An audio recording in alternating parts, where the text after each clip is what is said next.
Olá,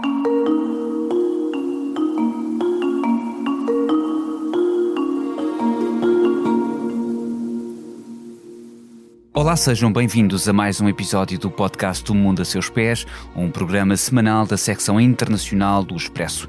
Eu sou o Hélder Gomes e estamos a gravar quinta-feira, 9 de janeiro, no final da semana em que Herbert Kickl, líder do Partido da Liberdade da Áustria, FPÖ, de extrema-direita, foi convidado a formar governo. Este convite surge após o fracasso das negociações para um executivo tripartido entre OVP, Partido Popular Austríaco de centro-direita, SPÖ, Partido Social Democrata da Áustria, de centro-esquerda, e ainda os liberais do NEOS. Kickl fez história no final de setembro ao dar ao FPÖ a primeira vitória de um partido de extrema-direita em legislativas desde a Segunda Guerra Mundial. Antes e depois das eleições, o OVP recusou qualquer entendimento com o FPÖ, apesar de os dois partidos já terem governado várias vezes no passado. Um entendimento só seria possível com outra pessoa na liderança do partido de extrema-direita, mas agora o FPÖ volta a ser frequentável, mesmo sob a liderança de Kickl, que poderá voltar a fazer história se acabar como chanceler. A confirmar-se, será o primeiro chefe de governo austríaco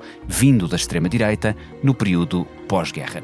Para nos falar desta agitada situação política na Áustria, é nosso convidado Koichi Osamura, politólogo e investigador da Universidade de Viena. A edição técnica deste episódio é do João Martins.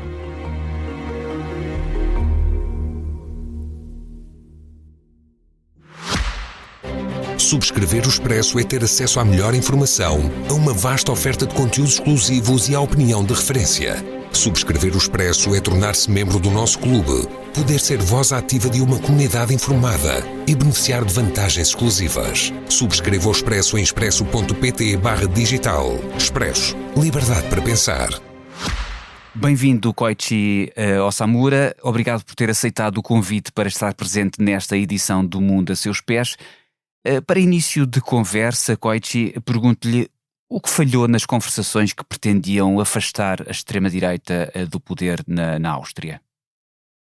Primeiramente, gostaria de agradecer em nome à pessoa do Hélder pelo convite e poder participar desse podcast, desse programa. E indo direto à resposta, o processo de negociação ele se deu de uma forma bastante inusitada, podemos dizer assim, que o Partido da Liberdade, o FPÖ, ele, embora tenha obtido a vitória nas últimas eleições, em setembro, ele foi colocado de lado pelo presidente Alexander Van der Bellen, e a oportunidade de criar o governo foi dada ao segundo e terceiro colocados, né? Que já o segundo colocado, o Partido Popular da Áustria, ele já estava no comando, e foi dada essa oportunidade de continuar no governo e formular um novo gabinete. Dentre o processo de formação de uma nova coalizão, ele envolvia, como você apresentou, 3 partidos, então o OVP, o SPÖ e o NEOS, e por conta de problemas na negociação em questão de políticas públicas, especialmente na questão da tarifação, no taxamento de grandes fortunas, que era um dos grandes legados, uma das grandes propostas de campanha do SPÖ. As negociações não avançaram e, primeiramente, na última sexta, o Partido NEOS desistiu desse processo de formar a coalizão. E no sábado, o dia seguinte, o então chanceler Nehammer, ele desistiu, né, também de formar a coalizão e também renunciou ao cargo de líder do partido e, consequentemente, líder do governo. Para quem nos está a ouvir, quando fala de sexta e de sábado, estamos a falar de 3 e 4 de janeiro. Koichi, pergunto-lhe também o que é necessário agora para o centro-direita e a extrema-direita se entenderem. Há condições para esta ser uma solução durável ou a ruptura pode estar ao virar da esquina? Sim, existem vários aspectos históricos, como você mencionou na introdução, de quando os dois partidos compuseram o governo, em diversas ocasiões no passado, e a grande questão agora está na política, de forma como o governo ele vai enxergar a questão da imigração, que está crescendo cada vez mais, né, decorrente as constantes crises que vem acontecendo na Europa, mas também outras questões econômicas, e a própria questão da guerra na Ucrânia também é um dos fatores que pode vir a influenciar ainda mais qualquer tipo de desestabilização do potencial do provável governo que poderá surgir no futuro. À primeira vista, caso acabe chanceler, ou no limite outro do Partido da Liberdade em vez dele, parece romper-se aqui mais um cordão sanitário na União Europeia, ainda que muitos aleguem que tal nunca existiu. Essas linhas vermelhas nunca existiram na Áustria, dado o historial de governação do centro-direita com a extrema-direita. A diferença é que, neste caso, o FPO passaria a ser o parceiro sénior e o OVP o júnior. Estamos perante um novo normal na União Europeia, em que as alianças ao centro, quando tentadas, como foi o caso aqui na Áustria nos últimos 3 meses, quando essas alianças ao centro fracassam, vingam depois os figurinos com a ultradireita. É um novo normal no espaço comunitário? Olha, embora os demais países vários países da União Europeia, eles indiquem essa possibilidade de existir um novo normal, eu acho que é um pouco complicado afirmar com categoria, afirmar assim, com exatidão qual o rumo que a Europa tomará daqui em diante, porque, querendo ou não, a política ela é bastante maleável, bastante flexível, e pode ser que aconteça algum tipo de desentendimento político, alguma crise política que veio acontecendo na Áustria, por exemplo, nos governos passados, em que tanto o FPO e o OVP eles estiveram presentes no governo. Então, pode ser que um governo agora com o Kickl ele possa ser formado, mas ninguém garante que ele não venha cair poucos meses ou dentro de um ano, por exemplo, por decorrência de um evento qualquer, né? Então, embora as circunstâncias atualmente elas indiquem nessa possível ruptura de um cordão sanitário, mas a gente não pode afirmar com certeza, né, que isso se tornará um padrão para os demais países da Europa. Nós tivemos, precisamente como eu dizia na introdução, dirigentes de topo do OVP, portanto do Partido Popular, de centro-direita, a dizerem antes e depois das eleições que qualquer entendimento com o Partido da Liberdade, da extrema-direita, só seria possível com outra pessoa, com outro rosto para candidato a chanceler, que não Kickl, portanto. Entretanto, as coisas alteraram-se, foram cerca de 100 dias de negociações que acabaram fracassadas, isto nas negociações ao centro, portanto centro-esquerda, centro-direita e os liberais. O que lhe pergunto é o que é que mudou aqui, ou seja, nós estamos a falar de um partido com uma tradição histórica muito enraizada na Áustria e mesmo na própria Europa. O antecessor do FPO chegou a ser considerado como potencial candidato de uma coligação logo na década de 1950, depois 3 décadas mais tarde começa então a integrar estes governos de coligação, mas e portanto é um partido bastante com raízes e que nos levam e que nos remetem para outros tempos nada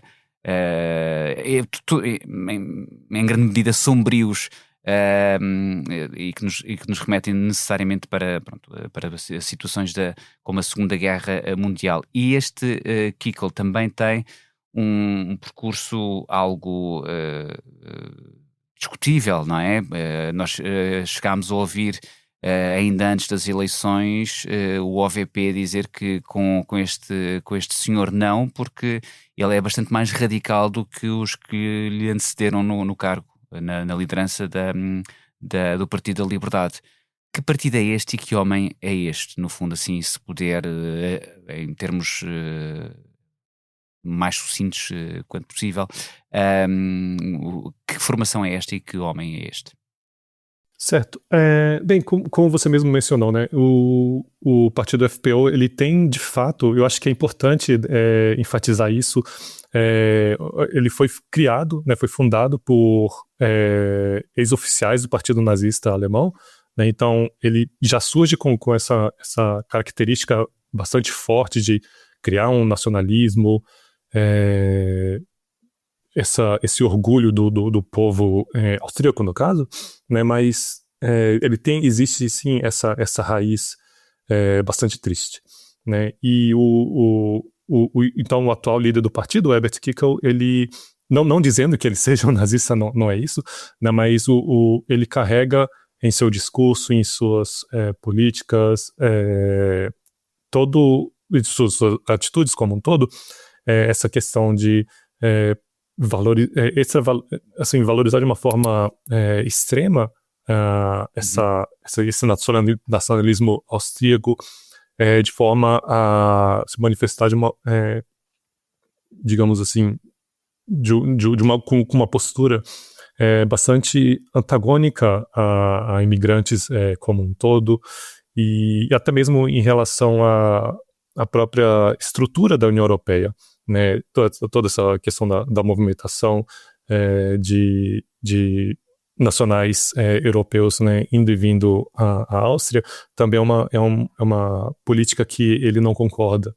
Então, uma coisa que assim, poderemos supor num provável futuro governo Kickl é que essa política de aceitação de imigrantes, ela vai se tornar muito mais restritiva, muito mais rigorosa. Eu acho que essa é a primeira parte. E, além disso, outras questões mais voltadas aos gastos públicos, por exemplo. Então, reduzir questões de seguridade social, políticas de bem-estar social, que são bastante características da Áustria. É um país bastante conhecido pelo sucesso dessas políticas. Também elas tendem a se tornar mais restritivas, mais reduzidas. Largando agora um bocadinho o espectro e passando da Áustria para o conjunto da União Europeia, que consequências antevê para a União Europeia e, em particular, para, sei lá, das reuniões do Conselho Europeu com o chanceler de extrema-direita e vários ministros do Partido da Liberdade? Sim, uma coisa que a gente pode garantir é que a União Europeia ela passará a ter um segundo Viktor Orbán. Né? Exato. Então, se o processo de negociação, não de negociação, mas assim, de formulação de políticas públicas dentro da União Europeia é baseado na questão do consenso, né? Então 100% dos países precisam votar, e caso um único país ele venha a desacordar do que esteja sendo negociado, aquele projeto de lei, aquela legislação venha a falhar, né? Então, tendo um segundo governo na União Europeia com a mesma perspectiva, né, se torna ainda mais difícil a criação de políticas públicas no escopo da União Europeia que sejam mais abrangentes, que possam ajudar ou favorecer um outro país, né? Além disso, toda a questão, como eu mencionei antes, a questão da Ucrânia, por exemplo, vai se tornar ainda mais complicada um eventual processo de adesão da Ucrânia no futuro próximo, né? Tendo em vista essas duas figuras que teriam esse direito a veto no qualquer tipo de negociação, né? Exato, e também não se pode repetir também aquele número de convidar Viktor Orbán a sair da sala para que a votação ocorra sem a sua presença. Portanto, no seu entendimento, o que é que ele será um aliado do primeiro-ministro húngaro, Viktor Orbán, e também, de certa forma, do eslovaco Robert Fico, nesta disrupção do projeto europeu e numa certa permeabilidade à influência russa. É importante, por exemplo, não esquecer que o Partido da Liberdade da Áustria assinou um acordo com o partido de Vladimir Putin. E, portanto, isso é permeável no fundo é mais um Estado-membro bastante permeável à influência do Kremlin. Exato. O Herbert Kickl, assim, pessoalmente, ele não participou dessas negociações desse acordo que foi feito entre o FPÖ e o Kremlin. Sim, né? Se não me engano foi em 2016 e ele só assume a liderança em 2021. Exato. Então, assim, ele como pessoa, aparentemente ele não possui uma ligação tão forte assim com o governo russo, embora o partido já tenha esse histórico. Né? Então, precisamos ver agora como é que isso vai se dar na eventual formulação de um governo. De toda forma, a gente não pode garantir também que o governo ele terá todo tipo de, digamos, facilidade para poder executar esse tipo de política. Como conversamos, o partido, embora ele tenha conseguido a maioria dos assentos no parlamento austríaco, ele ainda está bem longe de ter uma sólida vantagem em relação ao segundo e terceiro colocados, que no caso o OVP e o SPO. Então, a gente pode acreditar que qualquer tipo de derrapada mais forte que o partido venha a cometer no futuro poderá causar um rompimento dessa coalizão, um rompimento por parte do OVP. De toda forma, a gente está vendo atualmente, inclusive hoje, né, dia 9 de janeiro, na província, no estado de Salzburg, o governador ele renunciou ao cargo, né, justamente porque começou esse processo de negociação. O governador era do OVP e ele renunciou ao cargo justamente porque esse processo de negociação entre o FPO e o OVP se deu início.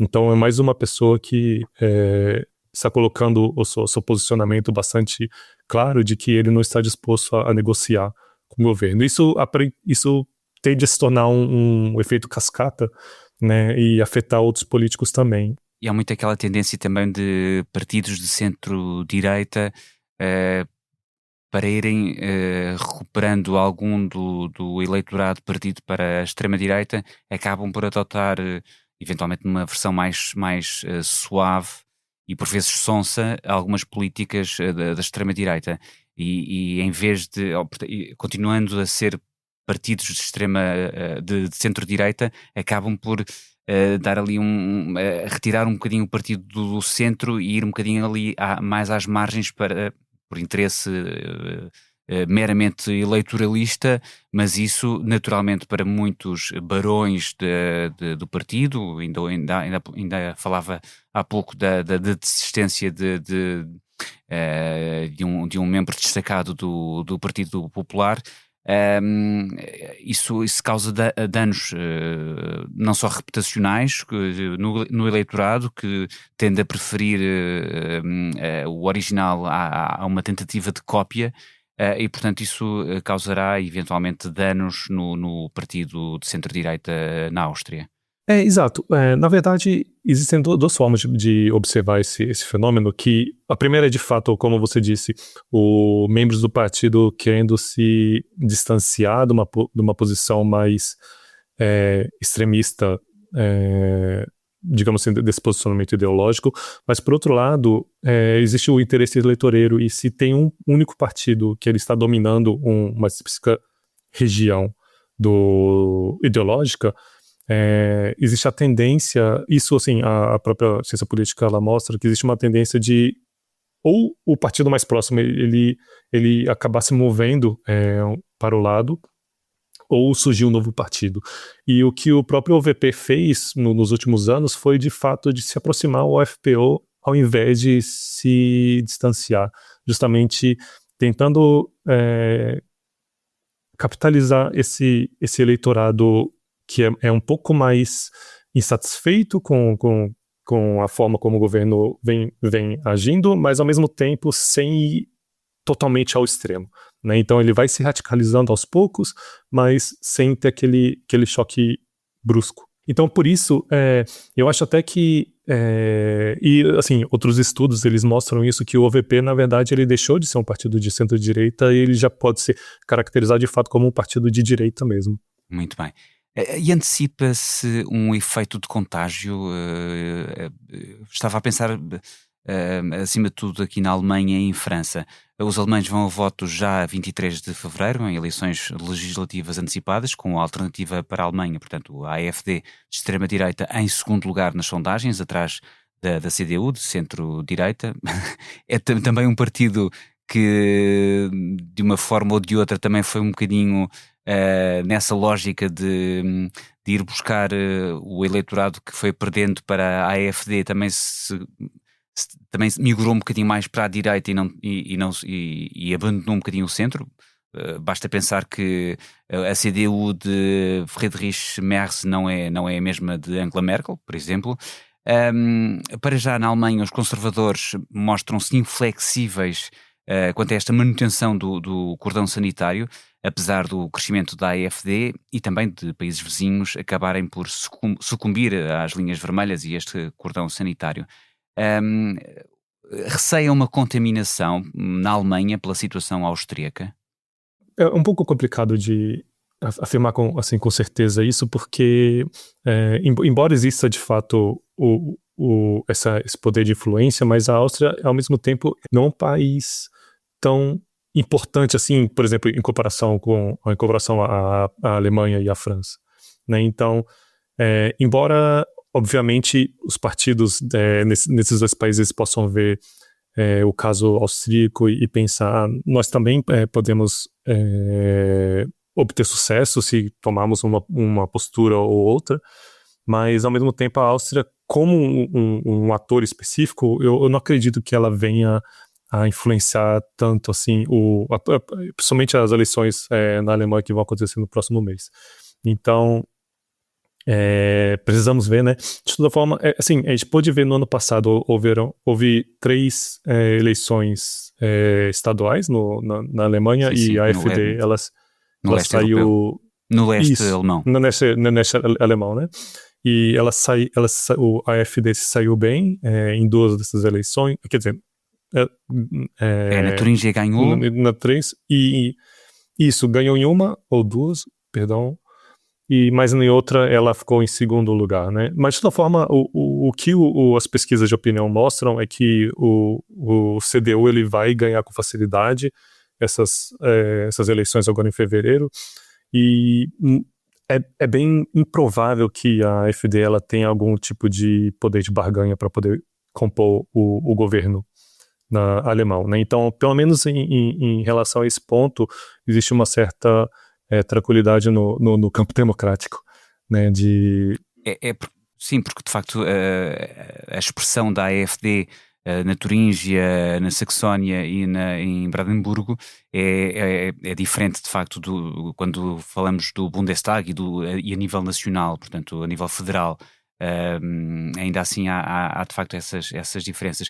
Em relação ao caso francês, nós também tivemos legislativas antecipadas no último verão por decisão do presidente Emmanuel Macron, e tem havido, como as pessoas que vão acompanhando a política francesa e europeia, tem havido sucessivas tentativas de compor um governo que aguente mais do que algumas semanas ou meses, mas a grande nota aqui é que existe essa barreira. Aliás, até se criou uma nova frente popular de esquerda, com tendências muito, muito diferentes entre si, mas para barrar o reagrupamento nacional, portanto a ex-frente nacional de Marine Le Pen e de Bardella. Mas a verdade é que se nós nos focarmos apenas no partido, foi o reagrupamento nacional a sair das legislativas como o partido mais representado a nível parlamentar. Também, a pergunta no fundo é a mesma relativamente à França. Pode esta experiência austríaca acabar por...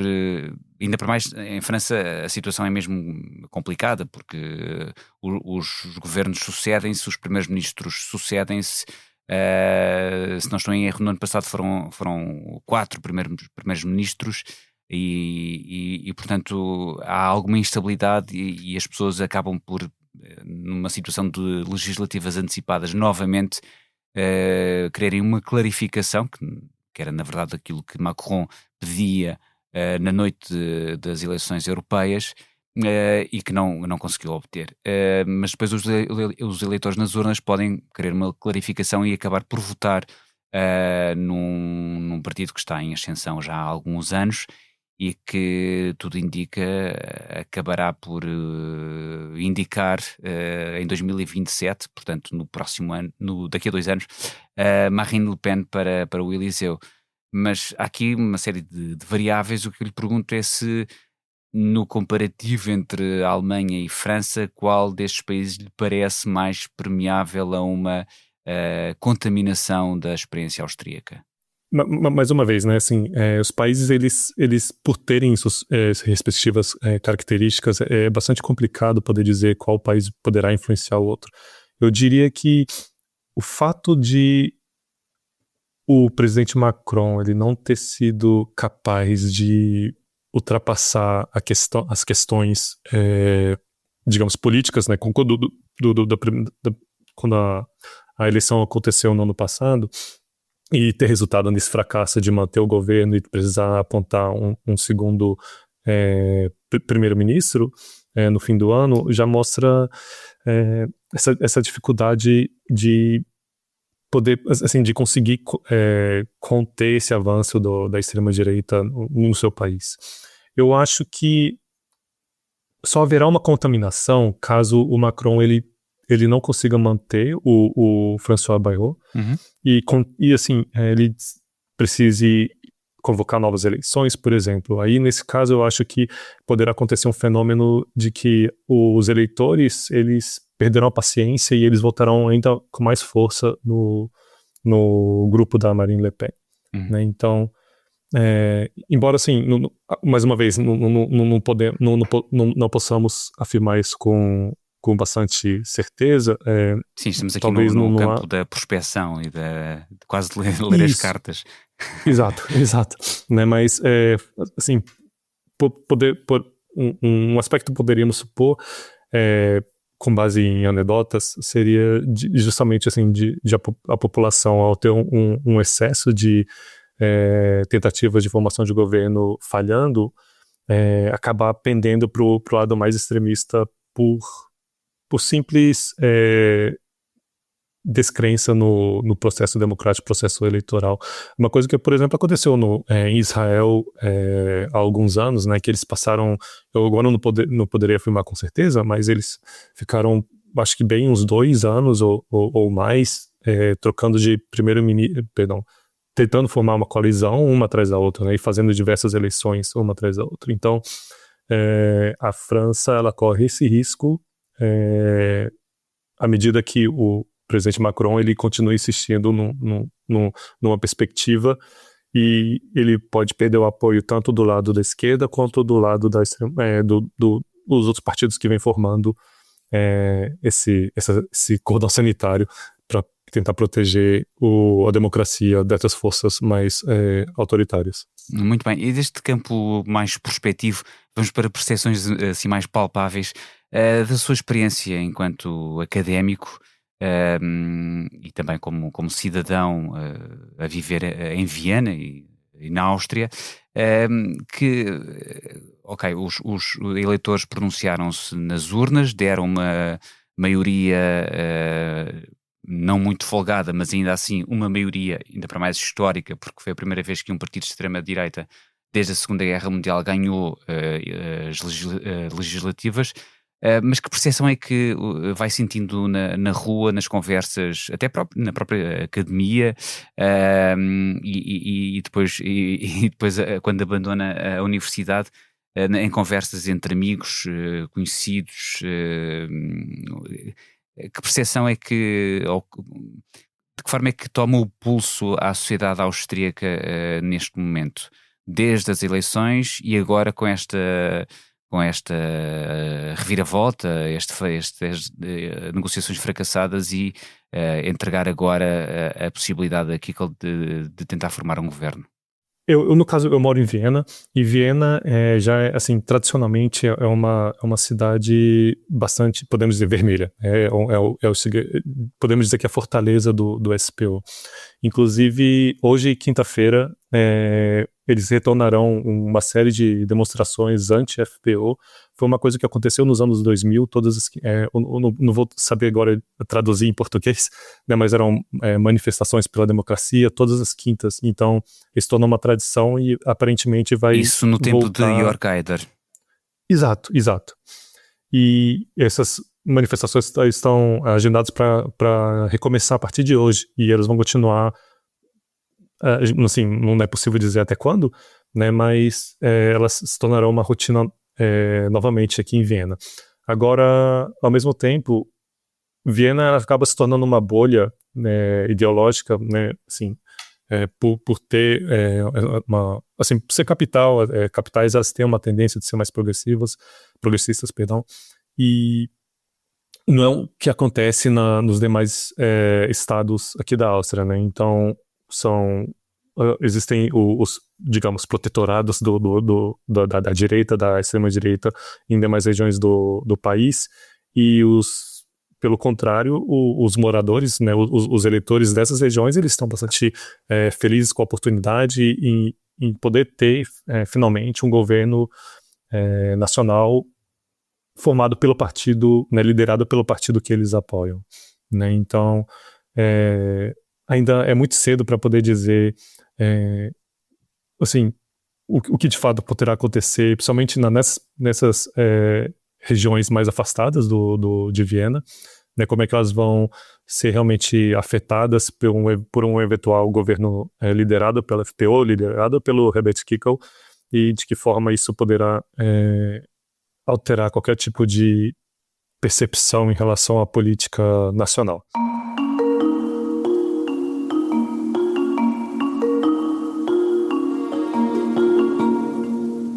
A fechar esta edição, vamos abandonar ou não a Áustria para fazer a pergunta da praxe do mundo a seus pés. Se neste momento pudesse viajar para qualquer parte do mundo, sem restrições orçamentais ou de outra ordem, para onde é que iria e porquê? Iria para o Brasil. Na verdade, eu sou brasileiro e eu iria para o Brasil por único motivo de eu ser... eu não, até hoje eu não estou acostumado com frio, e aqui em Viena está bastante frio, então eu gostaria de poder passar um pouquinho de calor e descansar bem para poder voltar à Áustria um pouco, com um clima um pouco mais ameno. E onde especificamente no Brasil? Eu sou de Brasília, da capital, né? Então é uma cidade que, embora seja verão, mas ela ainda é relativamente não tão quente em comparação às outras cidades, né? Então é um clima um pouquinho mais agradável, especialmente no verão. Pois, mais ameno, exatamente. Isso. Muito bem, obrigado Koichi Osamura, o politólogo e investigador na Universidade de Viena, que nos falou precisamente a partir da capital austríaca. Obrigado também ao João Martins pela edição técnica e obrigado a si que nos escuta todas as semanas. Na próxima segunda-feira haverá outro episódio do Mundo a Seus Pés com outros protagonistas e assuntos. Até lá.